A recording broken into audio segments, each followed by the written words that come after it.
Hello viewers, மகர ராசி நேயர்களுக்கு 12 வருடத்திற்கு பிறகு தற்போது குரு பயிற்சியானது ஏற்பட போகிறது.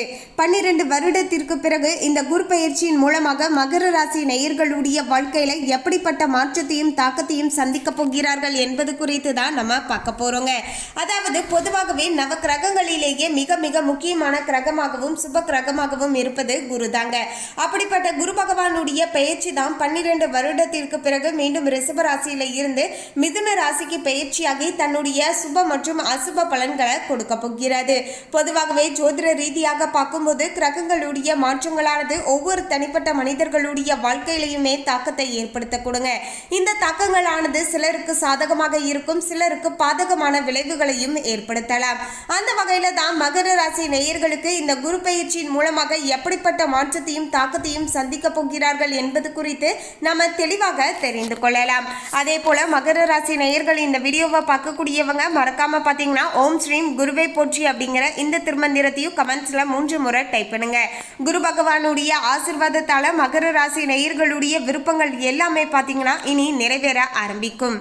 அதுக்கு முன்னாடி இன்னும் நம்ம சேனலை சப்ஸ்கிரைப் பண்ணலன்னா சப்ஸ்கிரைப் பண்ணிடுங்க. அப்படியே பக்கத்தில் இருக்கக்கூடிய பெல் ஐக்கானையும் பிரஸ் பண்ணுங்க. வாங்க வீடியோக்குள்ள போகலாம். இந்த பஞ்சாங்கத்தின் அடிப்படையில் கடந்த மே 14ஆம் தேதி அன்றே பார்த்தீங்கன்னா இரவு நேரத்தில் பார்த்தீங்கன்னா குரு பகவான் ரிஷப ராசியில இருந்து மிதுன ராசிக்கு பயிற்சியாகி இருந்தார். அன்றில் இருந்தே பார்த்தீங்கன்னா இதனுடைய தாக்கமானது ஆரம்பமாகி விட்டது அப்படின்னே சொல்லலாங்க. அதாவது உங்களுடைய 6ஆம் ராசியான ருணம், அதாவது கடன், வியாதி, சத்ரு என்று சொல்லக்கூடிய விரோதி ஸ்தானத்துல குரு சஞ்சரிக்க தொடங்க போகிறார்.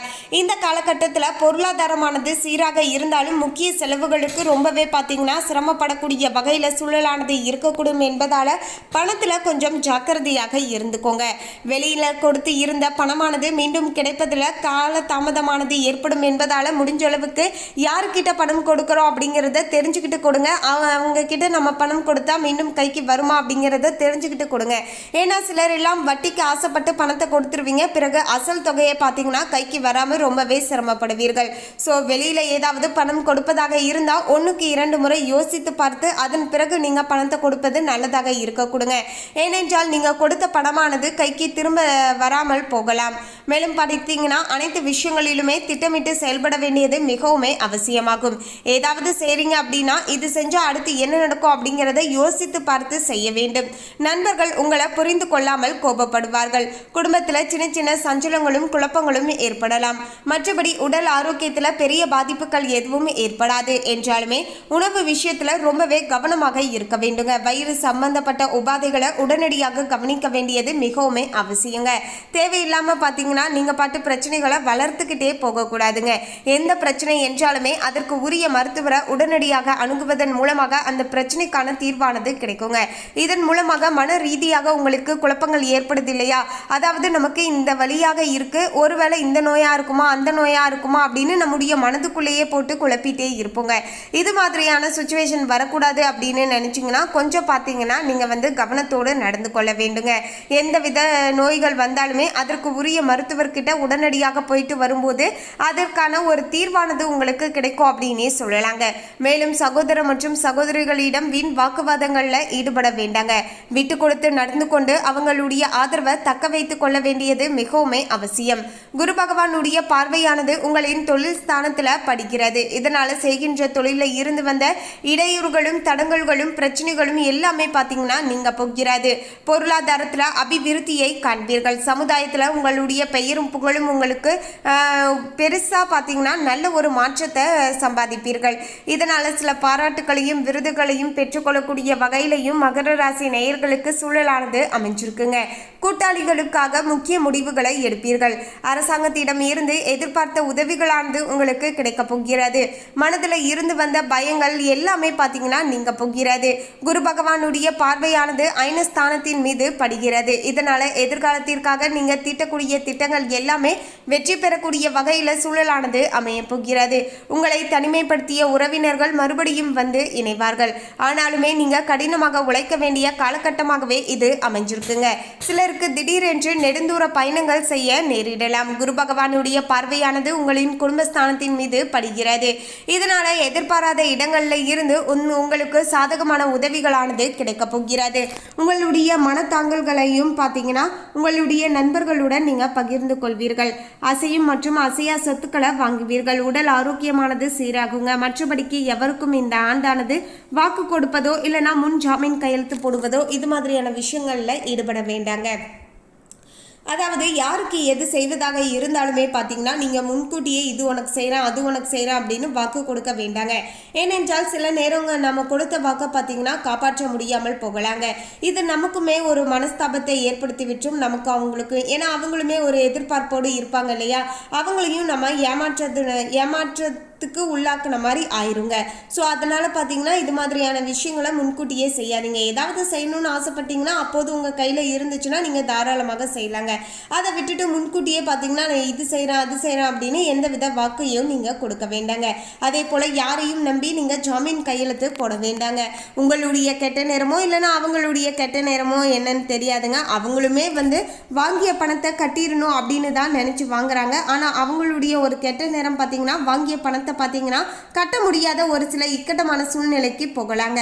ஸோ இப்படிப்பட்ட இந்த ஒரு இக்கட்டமான சூழ்நிலையில் பார்த்தீங்கன்னா ஜாமீன் கையெழுத்து நீங்கள் போட்டு இருப்பதால் நீங்கள் தான் பார்த்தீங்கன்னா அந்த பணத்தை திருப்பி செலுத்தணும் அப்படிங்கிற மாதிரியான ஒரு நிபந்தனையானது உங்கள் மீது தான் வரக்கூடும் என்பதால் கொஞ்சம் பார்த்து நடந்துக்கோங்க.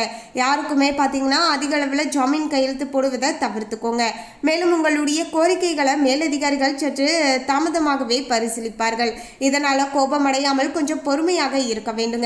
எந்த அளவுக்கு எல்லா விஷயங்களிலும் பொறுமையாக இருந்து ஒவ்வொன்றையும் செயல்படுத்துறீங்களோ அந்த அளவிற்கு மாற்றங்களானது ஏற்பட ஆரம்பிக்குங்க.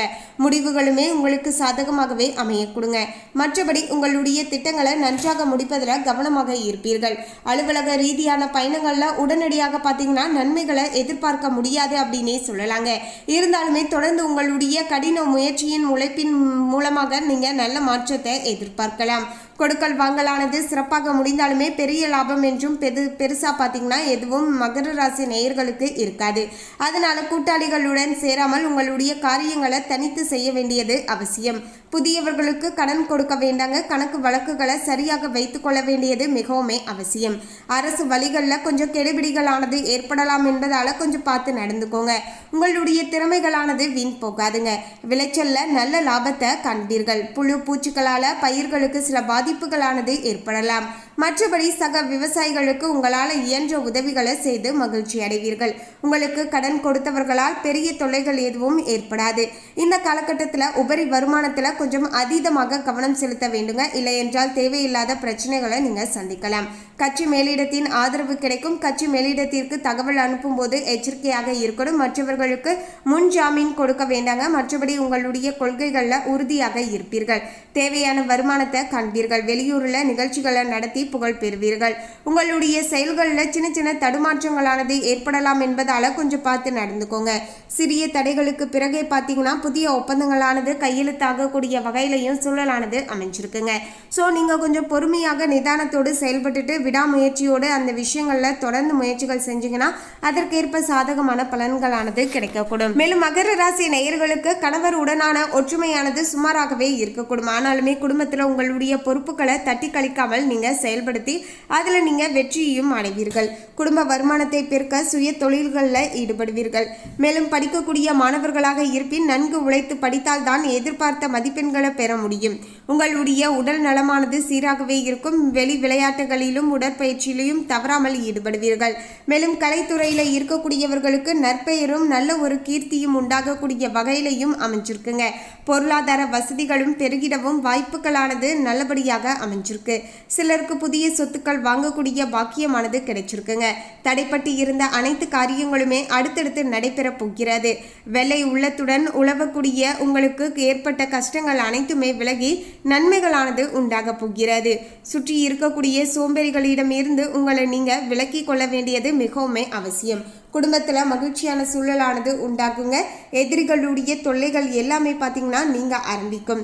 சனிக்கிழமை தோறும் பக்கத்தில் இருக்கக்கூடிய சிவன் கோவிலுக்கு சென்று 11 முறை வலம் வந்து வழிபாடு செய்துக்கோங்க. மகர ராசி நேயர்களுக்கு இன்னுமே அதீதமான நன்மைகளானது நடக்கக்கூடும். அதே போல வியாழக்கிழமை தோறும் குரு பகவானுக்கு அதே போல பார்த்தீங்கன்னா கொண்டக்கடலை மாலையை சாற்றி வைத்து வழிபாடு செய்துட்டு வர உங்களுடைய வாழ்க்கையில் வரக்கூடிய சின்ன சின்ன தடைகள் எல்லாமே நீங்கி உங்களுக்கு காரிய வெற்றியானது உண்டாகும். மேலும் இந்த தகவலை பற்றிய உங்களுடைய கருத்தை கமெண்ட்ல பதிவு பண்ணுங்க. இந்த தகவல் உங்களுக்கு பிடிச்சிருந்தா லைக் பண்ணுங்க, ஷேர் பண்ணுங்க. இது போன்ற சுவாரஸ்யமான தகவலை தெரிந்து கொள்ள சேனலை சப்ஸ்கிரைப் பண்ணுங்க. தேங்க்யூ.